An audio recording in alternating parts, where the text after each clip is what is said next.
କ'ଣ ସବୁଦିନେ ସେମ୍ ତରକାରୀ ଭଜା ଖାଇ ବିରକ୍ତ ଲାଗିଲାଣି କି? ଆଜି ଗୋଟେ ନୂଆ ରେସିପି କରିବା। ମୁଁ ଏଠି ଲଙ୍କାଗୁଣ୍ଡ, ଧନିଆ ଗୁଣ୍ଡ, ଜିରା ଗୁଣ୍ଡ, ଲୁଣ, ହଳଦୀ ଗୁଣ୍ଡ, ଅଳ୍ପ କିଛି ପରିମାଣର ବେସନ ନେଇଛି।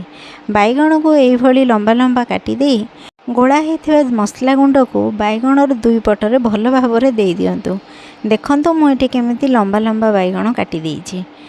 ଏଇଭଳିଆ ଦେଇଦେଲେ ବାଇଗଣ ଭିତରକୁ ସବୁ ମସଲା ଗୁଣ୍ଡ ଆରାମସେ ପଶି ଯାଇଥାଏ। ଛୋଟଠୁ ବଡ଼ ପର୍ଯ୍ୟନ୍ତ ସମସ୍ତଙ୍କୁ ଖାଇବାକୁ ଭାରି ବଢ଼ିଆ ଲାଗିବ। ଥରେ ତ ନିଶ୍ଚୟ ଟ୍ରାଏ କରନ୍ତୁ। ମୁଁ ଏଠି ପ୍ୟାନ୍ରେ ତେଲ ଦେଇ ବାଇଗଣ ଗୁଡ଼ିକୁ ସାଇଜ୍ କରି ଥୋଇ ଦେଉଛି। ବାଇଗଣ ଉପରେ ଭୃସଙ୍ଗ ପତ୍ର ଦେଇ ଦେଉଛି, କାରଣ ତା'ର ବାସ୍ନା ବହୁତ ବଢ଼ିଆ ଥାଏ, ଖାଇବାକୁ ମଧ୍ୟ ଟେଷ୍ଟି ଲାଗେ। ଦୁଇ ପଟ ବାଇଗଣ ତେଲରେ ଭଲ ଭାବରେ ଛାଣି ହେଇଯିବ। ଆପଣ ଏହାକୁ ଭାତ ରୁଟି ସହିତ ଖାଇପାରିବେ। ଥରେ ବନେଇ ଦେଖନ୍ତୁ ଆପଣମାନଙ୍କୁ ଏହା କେମିତି ଲାଗୁଛି। ପୁଣି ଦେଖା ହେବା ନେକ୍ସଟ ଭିଡ଼ିଓରେ। ରହିଲି, ଜୟ ଜଗନ୍ନାଥ।